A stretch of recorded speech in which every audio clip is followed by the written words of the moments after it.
let's jump right into it as far as the investment. Right. You're the Wall Street trapper.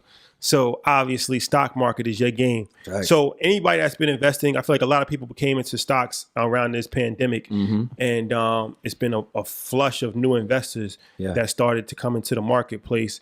And now they're actually being educated on stock market. They're watching Trapping Tuesdays. They're watching Market Mondays. Shout out to Ian. Shout out to Ian. So let me ask you this. Yeah. One of the things even I struggle with sometimes is like, how do you know when to sell a stock? Because a lot of people tell you like, this is a good time to buy the stock, right? Like obviously like if it's 20% off of its high, then you can use that metrics. Or if it's, it's different strategies of how to know when to buy a stock. All right. But there's not really too many metrics or strategies that I've seen to know when to sell a stock. So what's your thoughts on that? So I have a few ways in which I deal with selling the stock, right? So one of the ways is I ask, before I even buy a stock, first I want, put a valuation on it, like what I think the company is worth. So before you get doing anything, you got to put a price tag on it.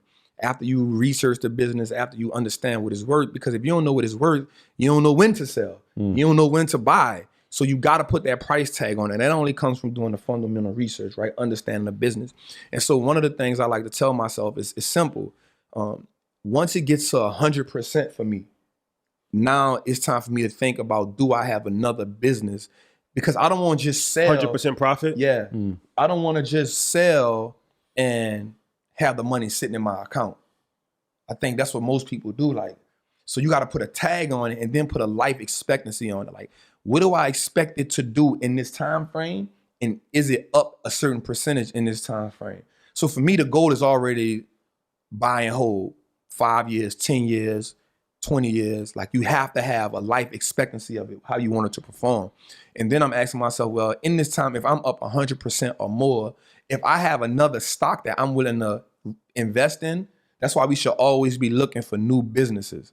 That's why I tell people all the time, like, I don't care what's going on. Every day I'm researching new businesses because the world gonna keep on solving problems. That's what businesses are, man. They solve problems. You know what I'm saying? So the world always is presented with a problem. Somebody's always gonna try to do something better. Like Amazon drop, whatever they drop, boom, Snowflake coming with, they say, I could do it better than Amazon.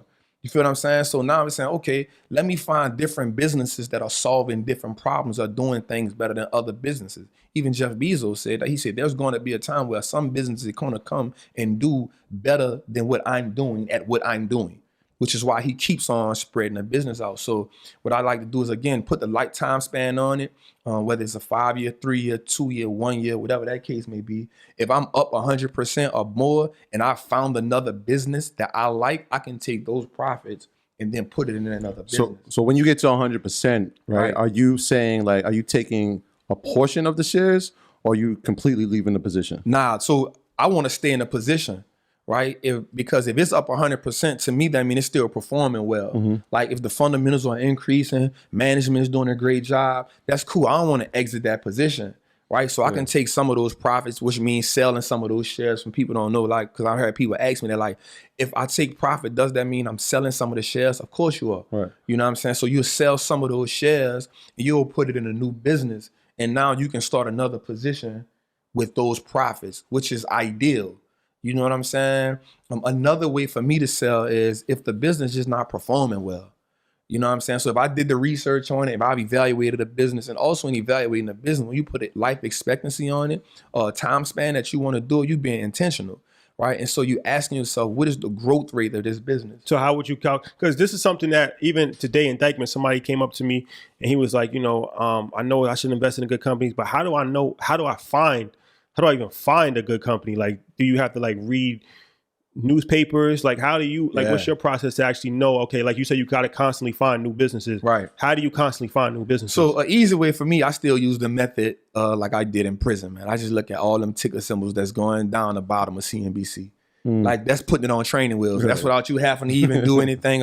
Like you get on CNBC, shout out to the trappers because I told them this and they do it now. Like you get on CNBC and there's a bunch of ticker symbols running across the bottom.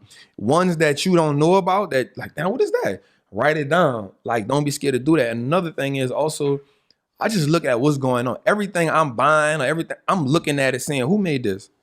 What this is? Who produced this? Who did that? You know, if I'm looking at tech, I want to see like what tech business. Like the other day, I found out that a business The ticker symbol was RBYL. I was like, oh, this the people who make Lysol. Like, I didn't know who made it, but as I'm reading the papers, I saw that Lysol sales had increased by 70%. The first thing I want to know is, who make that? Right? Like, who make that? Like, who make Lysol? Right? And I'm going to find out if it's public or it's private. Right? So I think that's the easy part in finding businesses. And then what happens is, when you're looking at one business, it's always going to shoot you to another business. It's always going to shoot you to its competitor. Like, so that's for me, I always do that. What this business is doing, I want to compare it to something. So now I'm going to look up such and such peers. So I know the competitor Lysol is Clorox. You know what I'm saying? So that's easy. That's like, it's not hard because 60% of the businesses in America are on the stock market. So now, and part of your fundamentals is that's the first step, right? Look at the peers.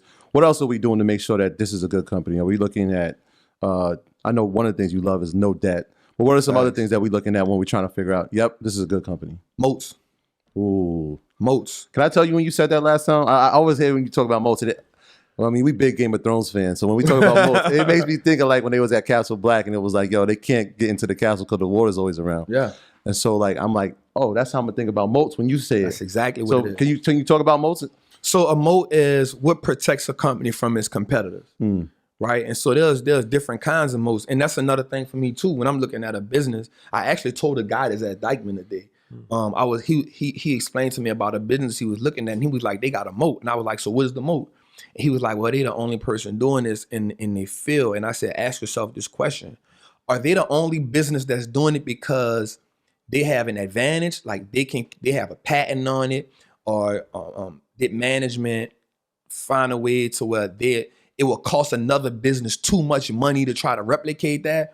Or are they just the first ones to do it and then anybody else can come back and do it? If that's the case, it's not a moat. You know what I'm saying? If I can speed rap and then if Rashad, if Troy studied me for 3 weeks and then he learned how to speed rap, then he can challenge me now. You feel what I'm saying? But if I can speed rap in a way that he can't get it, I now have set myself apart. Right. So a moat, there's different moats that businesses can have. What is a moat? So a moat is what protects a business from its competitors. Right. It's some type of product or service that this business has that their competitors cannot do. And they cannot do it for multiple reasons. One, it'll cost them too much money to do it. Right. So if it's going to cost you too much money to replicate this, Chipotle or Chipotle, as I would say, you feel me? So they have this amazing moat where they build relationships. Anywhere that they build a store at, they find local farmers within 100-mile radius and they partner with them. And anything that the farmers need, they're willing to help them for 2 reasons. 1, to make sure the crops are great. And 2, to solidify themselves as the plug. So you grow fresh crops, I'm gonna buy them from you. But here's what you need. And if you need help with any of this, I'm gonna help you. Right? So now what that does is it allows them now, for their competitors to come beat them, you gotta double my price. So now it's gonna cut into your profit. Yeah. Which now gets into low operational costs, the cost that it costs the business to operate. You feel what I'm saying? So because Chipotle have done that, now the second moat to that is every day they give you fresh ingredients. Right. Because they've partnered with all of the local farmers around that business. Right. So every day now they've guaranteed to give you fresh vegetables. That is extremely hard to replicate. It's going to cost you too much money to replicate this. Yeah. So at this point, it's not even worth it. So from what I'm hearing, it's like, yo, if I wanted to make the burrito, right? If I don't have that moat, it's going to cost me like $16, where it's going to cost Chipotle like $7. Something like that, yeah. So in that sense, and then pricing is a type of a moat? It's called a pricing moat. All right, so are there more types of moats? There's another moat that I really love is called a switching moat. Okay. So